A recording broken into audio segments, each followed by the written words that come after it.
বাঘ ও হরিণ। এক দেশে এক বিশাল বন ছিল। ওই বনে দুটি হরিণ ও একটি বাঘ বাস করত। একদিন ওই ক্ষুধার্ত বাঘ জঙ্গলের মাঝ দিয়ে হেঁটে যাচ্ছিল। তখন সে ওই হরিণকে দেখতে পেল। হরিণটা মাটি থেকে কিছু উঁচুতে ছিল। সে ছিল পাহাড়ের ওপর, তাই বাঘমামা অতি উঁচুতে উঠতে পারল না। বাঘ তখন হরিণটাকে নিচে নামানোর জন্য একটা কৌশল অবলম্বন করলো।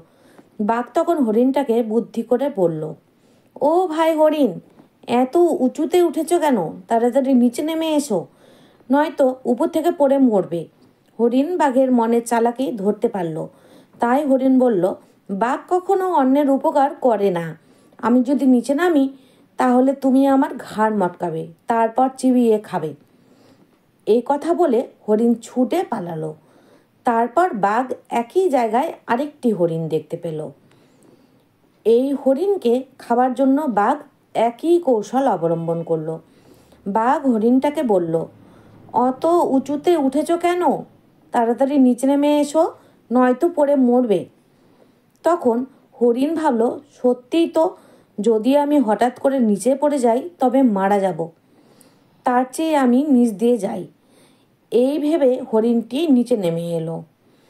তারপর সঙ্গে সঙ্গে বাঘটি তার ঘাড় মটকালো এবং চিবিয়ে খেলো।